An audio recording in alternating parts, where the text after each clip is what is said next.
Hey, wealthy one. So I just like stopped. I just finished one live and now I'm doing another live, right? Okay, so I wanted to just talk a little about the pricing thing. Pricing too high and pricing too low and whew, Lord, where do I even start? Because it's only now that I'm starting to get these insights, right? So it's not like I've always had these insights. Actually, it was kind of crazy. I had this download the day I coached Busi, which she talked a little about. So it was about 2 Wednesdays ago, and I was coaching Busi on pricing, right? And what had happened was I'd had this insane download in yoga, and then I kind of like dumped it on Busi on the coaching session, and she's just been like, oh, right? Because I hadn't had time to just process it for myself. So sometimes my clients get like the fresh everything, and then they like out for the next 2 weeks because they're trying to figure out what the hell just happened. Because I'm still trying to figure out what just happened. So, yeah, so when it comes to pricing, right? So it's always so interesting about this pricing thing, right? Especially because Nomveliso actually just tagged me. I just saw that 5 days ago when I was offline, she tagged me on a post in, what is this, Brown Sense. And this woman who was selling Malam Khodu, which is, what is this? Oh, intestines, is that the right English translation, guys? Like, is malam khoru like the English word intestines? Because what's coming up for me is like burnergoed. So I'm trying to find the English word for non-South Africans that are watching this and they don't know it, right? So she's selling it on Brown Sense. She had made Samp. So if you're watching this and you're not South African, because I know we have quite a few people, we have quite a few people from the US and from the UK in the course and in the group. So I'm trying to figure out how to explain Samp and Malam Khodu and all these things. So Samp is like a traditional actually no, not Samp, Stamp. So she had made a stamp and Malam Khodu. And some gravy. So let's just say this is traditional South African meals, right? So people in Brown Sense had freaked out that this woman was charging 85 Rand, which I guess in US dollars is about 650 for a plate of our traditional food. So people are feeling all sorts of offense about this, right? And Nomveliso had tagged me and explained to this woman that it doesn't matter, like that her pricing is perfect. She prices according to what she believes this plate is worth and what she has done. And someone on there also said that, like she also, so someone else went on Nomveliso's comment, and Nomveliso tagged me and said, please follow Vangile and then you'll start to understand what we're talking about with pricing. Just go with your price. And I was very happy they did that, right?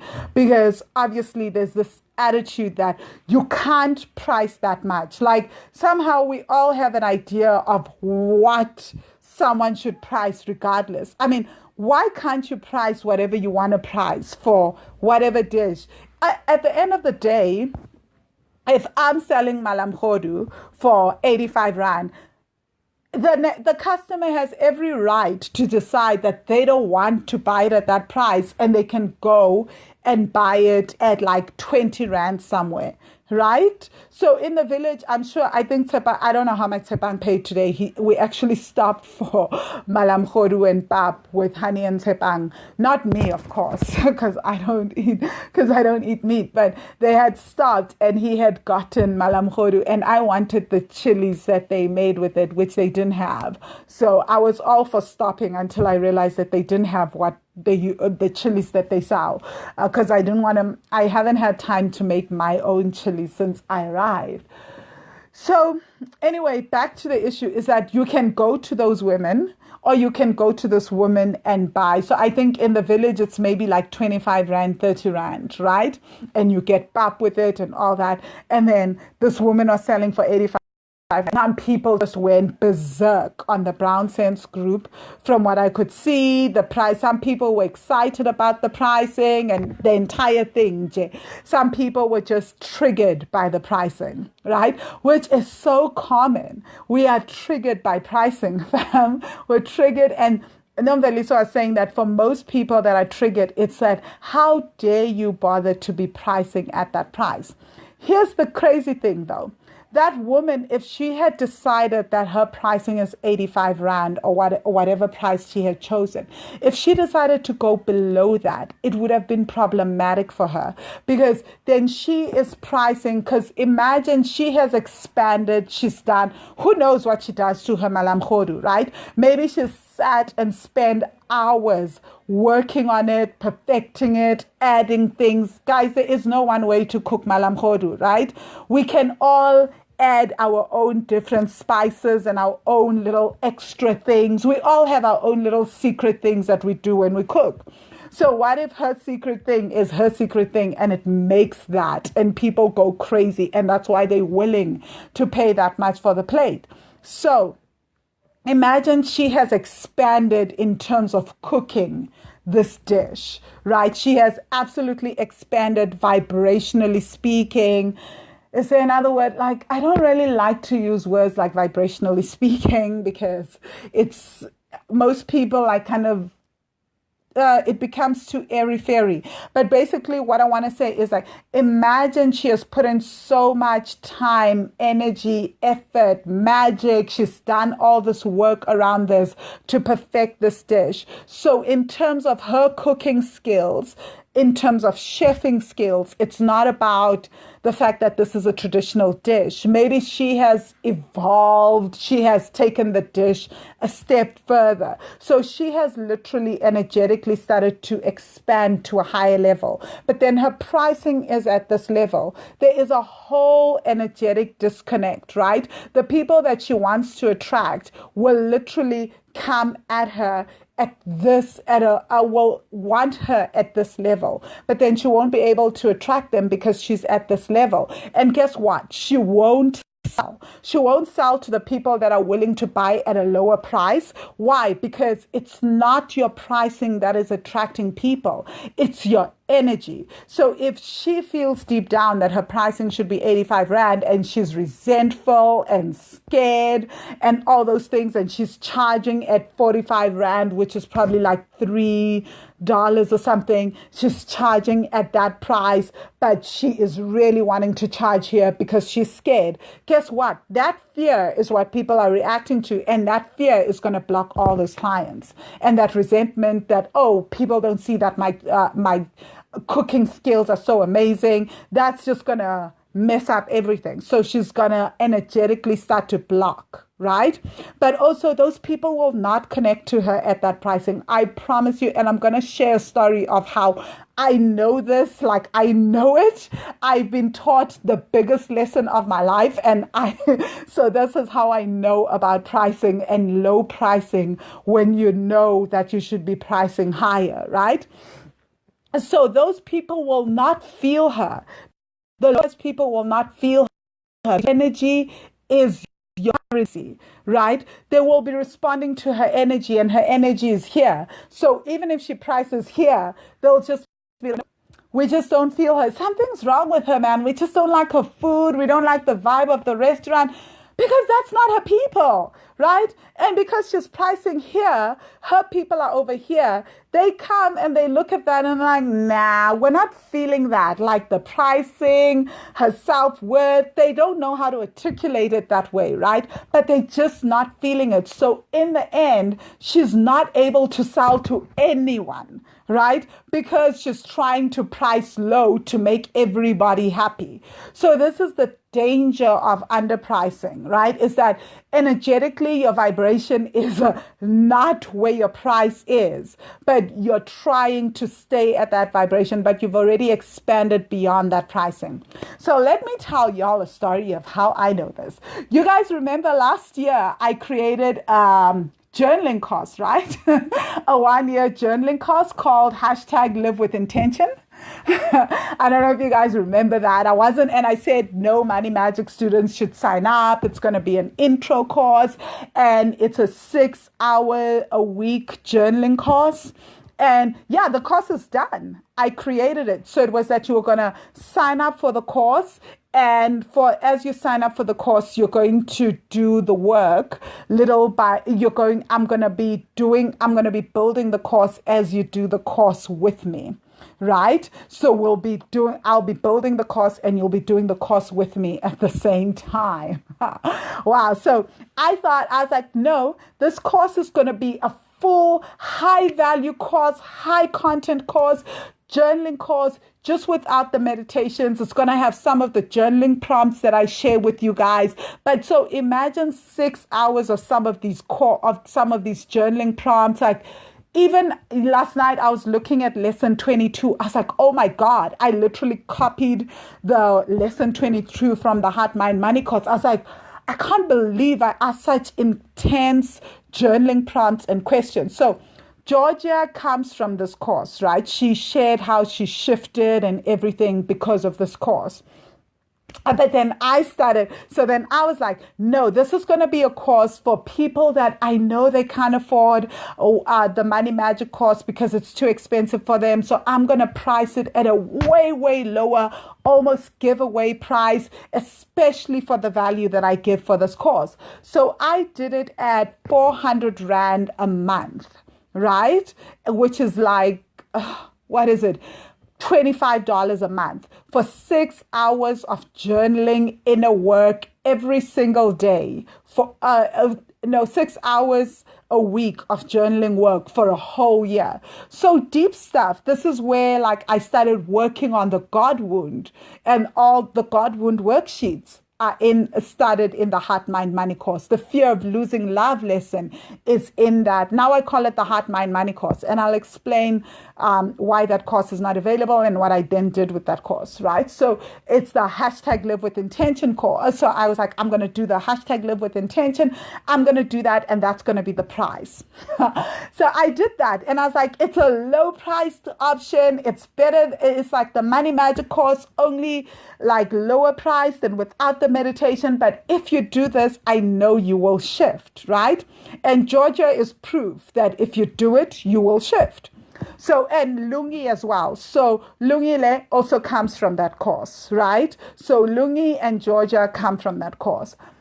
So the irony is that, so then I started with like 15 students in that course at 400 Rand a month. And I started it in February last year. By April, I had like 4 people left in that course. 4 people, y'all. People were defaulting, they weren't paying. People were sending me messages like, this is too much work. People literally sent me emails to say, you're giving too much value to us and this is too much work. We can't do this course. Like literally people fell out of the course and they defaulted, which is so fascinating. You know, in all the years that I've been running the Money Magic course, as I've been hiking up the prices every time I felt guided to hike up the price, there are so few defaults. I can count on one hand in all the years that I've run the Money Magic course, the number of people that default on monthly payments. It's not even been 5 people. And I've been doing this for years, and this course is more in terms of pricing, right? Same with my coaching. I've never had a person default on paying my coaching fees or anything. So this was so fascinating because I was like, I'm going to create the lowest priced product with the highest value, and I'm going to offer it. And it's going to be amazing, right? And people were literally like, we cannot do this course. It's too much work. You're offering too much value. All these things. And people defaulted. And I literally taught 2 students, Lungi and Georgia, for literally 8 months because I'd committed to it. So I was like, even if it's 2 students, I'm going to commit to it. And now I give that course to all my coaching clients, right? They all get signed up into that course as part of the coaching package because there's so much other things that that actually work in terms of journaling when I'm doing the coaching and getting them to journal. But that's what I did. And that was my first aha moment because I could not understand. I was like, this is a low priced course, but it's so valuable. And people that stick with the course see such incredible shifts. What is going on? And in fact, some people left that course. This is a true, honest to goodness story. Most people left that course and signed up for the Money Magic course, which was more expensive. Somehow, this course made them feel too uncomfortable because it was offering too high. The value that was being given was too high for the pricing that they were paying.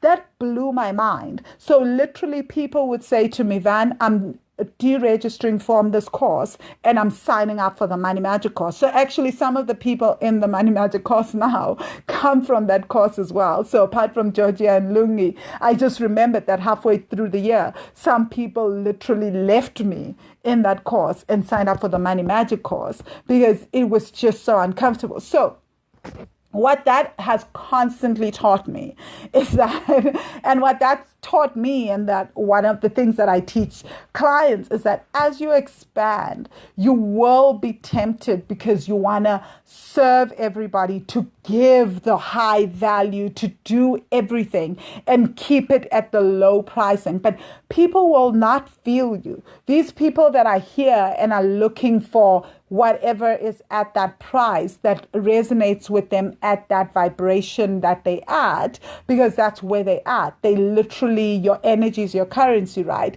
They are not responding so much to your pricing as to your energy. So they will say it's your pricing, but really it's just the most superficial thing that we know as humans to say. Really, it's your energy, because we don't know how to be like, your energy is it's not where I'm at, right? It's just like, so they won't meet you at that pricing. So what you end up doing is that the people that would have bought your product and service at this price are not buying it, because now you're literally you're focusing yourself at this price point and at this level. But they are here. They have expanded there. So they're not even looking at that price point, right? They're not even considering people at this price point because they've expanded beyond that, and that's not in their vicinity or whatever, right? And then you've got, and then the people that are here and are looking at that price point are responding to your energy that is over here, and they're like, nope, we're not feeling you. They heard that like the people that are getting you at this price point are loving you, but they are not able to connect with you because you're not at that same energy level. So then what ends up happening is you end up thinking, oh, what most of us then think is that we need to even price way lower. So my price may actually be too high. I need to drop my price even further. So what we then do is we drop the price even further, right? And obviously now you're going like all the way crazy, right? So nothing is actually happening. And then you feel stuck and you think, oh my God, I'm doing all this work, but I'm offering this, I'm doing this, and nothing is actually happening for me. I'm actually, sorry, one of the neighbors just saw me, so she just waved. So nothing is actually happening for me. So that means that that means that everything is falling apart. This is not working for me. When really, because you've expanded, what you're being called to do energetically is hike up your price, right? It's literally hike up your price, because you're not playing at the energy level where the people that are looking for you are, and where the people that can connect to your energy are. So you're literally just like spinning yourself, you spin around. I wonder if this is making sense to you guys, right? So the best example that I can use is, think of someone who has gotten a master's or a PhD, and then they believe, I don't have experience in my job, right? So I'm going to apply for entry-level jobs because I have no experience. But you've got a master's degree, you've got a PhD, and you keep applying for those jobs. You don't get those jobs because you're overqualified, right? But then you think there's something wrong with you. Oh my God, there's something wrong with me. I need to get all this experience. And you keep applying and you're not getting those jobs because you just overqualified, right? And what most of us do is we keep applying for those entry-level jobs, even when we've got the master's and we've got the PhD, when really that's the time when you're like, I've got the PhD, I've got the master's. I need to be applying for the jobs at that level. Because that's what people are, when people look at you. In fact, when you apply for the entry-level jobs, people are like, huh? What? That doesn't make sense. There's a whole disconnect, right? There's a whole disconnect in what you're offering and what you're in your educational background and what you're applying for. And then people start thinking all sorts of things and then your resume is chucked out. But when you're going at that master's level and at that PhD level, that's what you're expected to do. Right? So that's also another thing. And this works also in terms of pricing. So if I'm applying at that, it also works in terms of salary. Sorry, not in pricing. But if I've got a PhD and then I'm applying for a entry-level career and salary post, do you see how there's like a whole disconnect there? And energetically, people can sense you're not an entry-level person. So why are you going for the entry-level job? Why are you... And nobody says apply for the entry level. We are the ones that decide for ourselves that I don't have enough experience. I need to go for that entry level job. I don't have enough experience. I need to stick at this particular level. I need to ask for the salary, regardless of all your experience, all your qualifications, all that. And then you're overqualified, right? And what often happens is that you end up really frustrated and upset, right? But more often than not, you spend your days spinning your wheels and nobody's giving you the opportunities that you want. Nobody's giving you the opportunity to hire you or to work with you.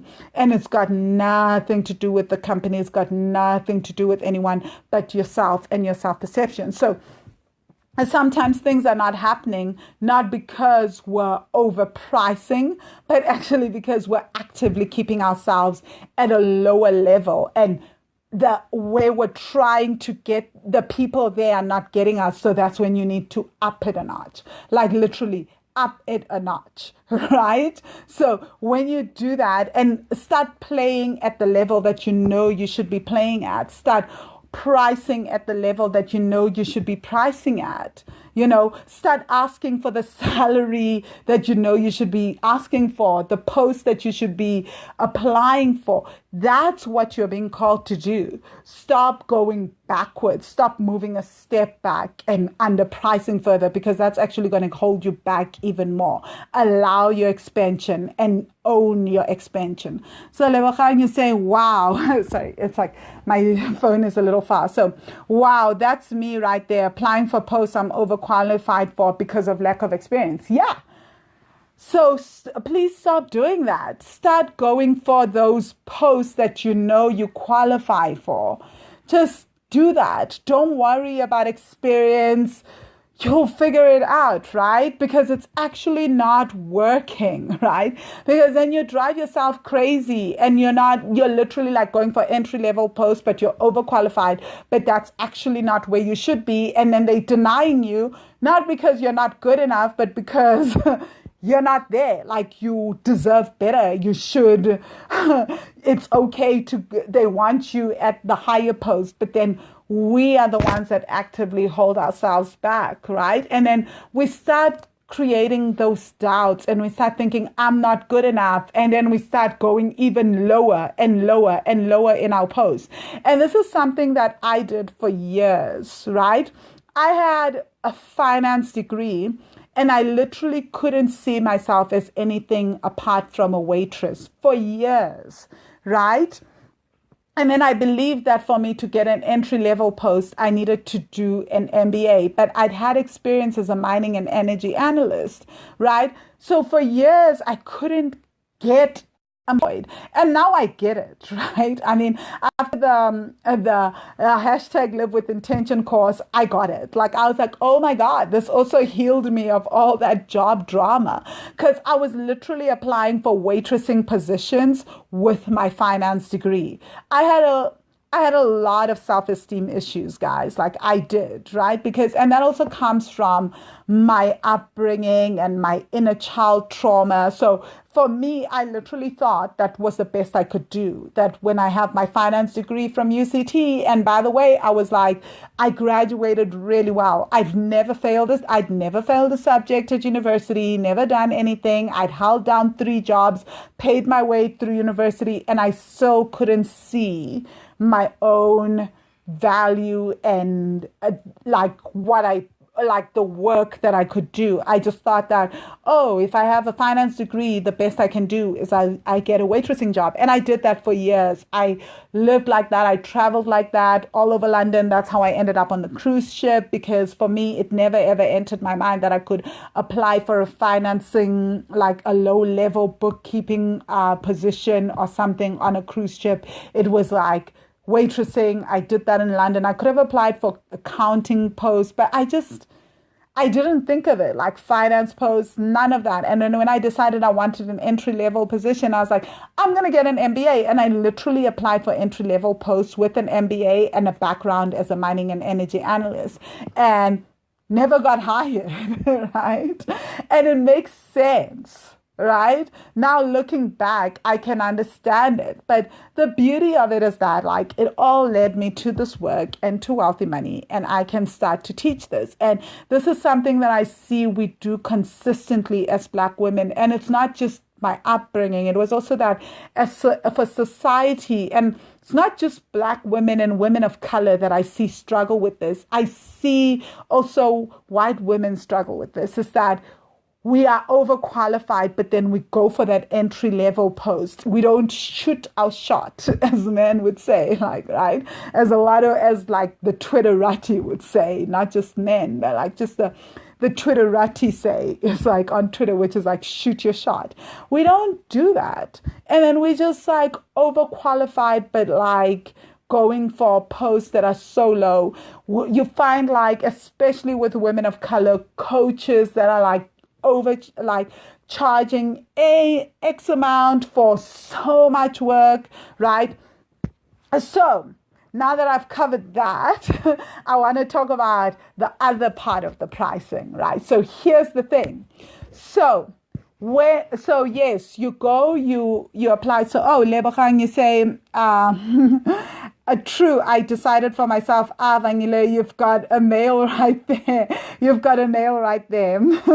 And Claire, you say, this white woman is exactly like this. Yeah, like, I do tend to think it's a gender thing, to be honest, because I coach a lot of white men. I coach white men, I coach Black men, I coach white women, I coach Black women and other women of color.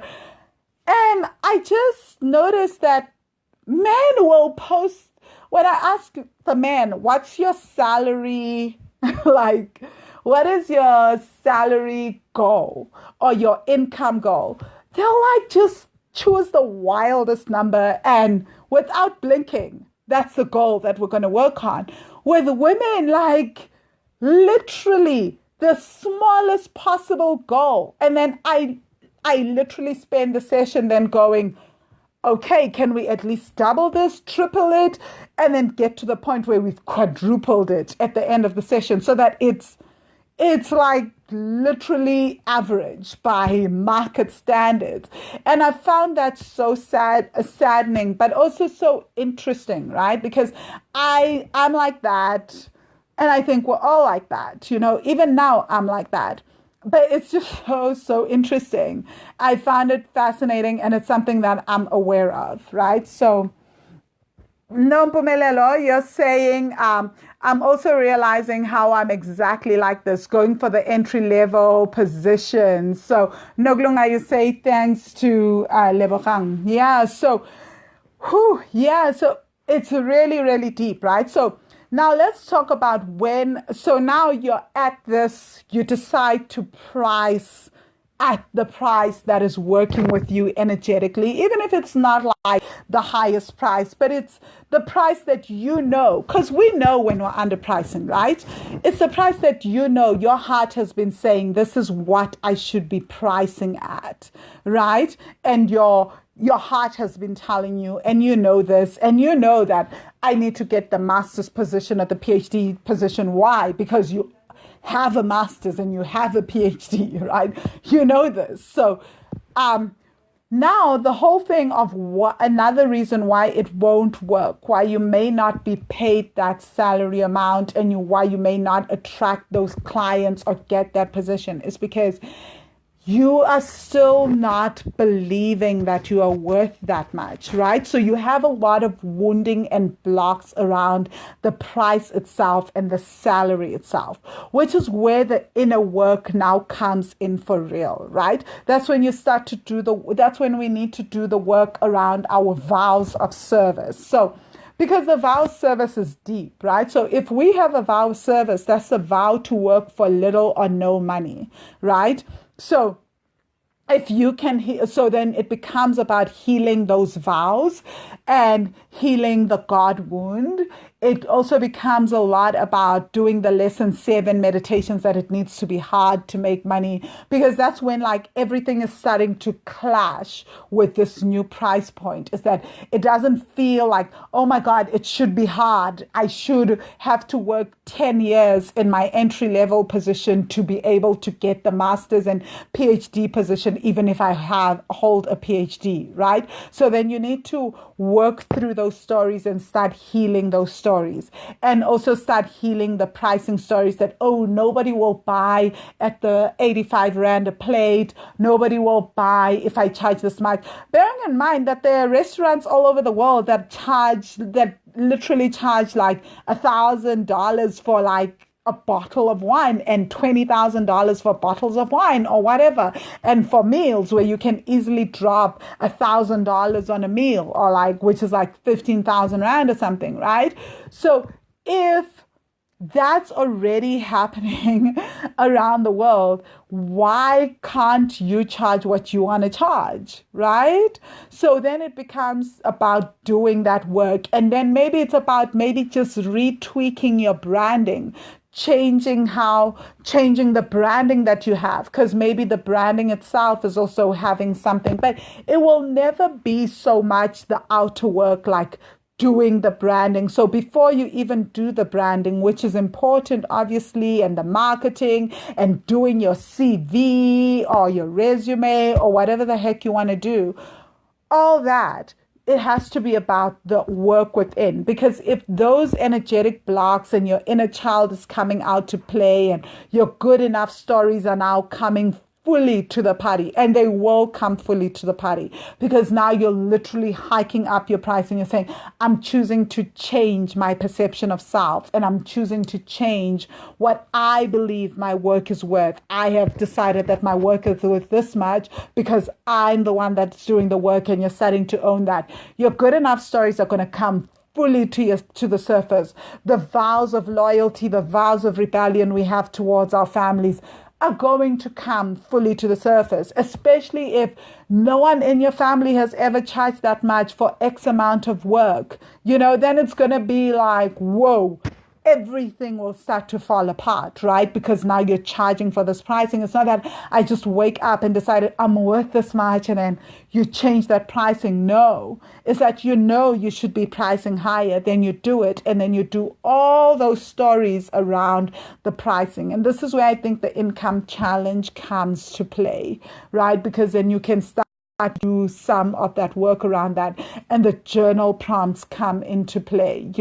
It's like, who would I be if I never had these thoughts? Or starting to really reframe the questions and rethink things and healing your inner child around that. So be totally prepared that as you hike up the price, everything will fall apart. And this is completely normal, right? As you go for that job and you start applying at that job level, things start to feel like, it starts to feel heavy. It starts to feel impossible. That's just your stories coming to the party, making themselves known. And you just need to, and that's when you, instead of pushing and going from pillar to post and then like pretending that that's not there, doing pretending that you're not feeling this, affirming things away, doing affirmations and all that, and then applying for jobs.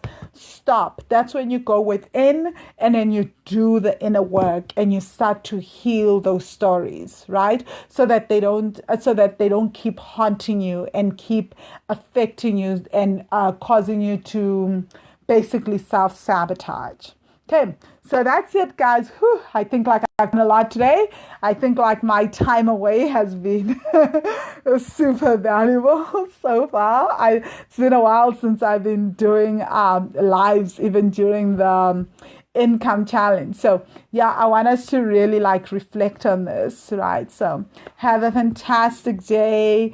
As usual, post in the group. Let me know your feedback. What's your aha moment? What are your insights? What are things that you're realizing you may need to change and shift in order to start moving forward and manifesting the income goal. Thank you so much for showing up for 2 back-to-back lives. Okay, cheers.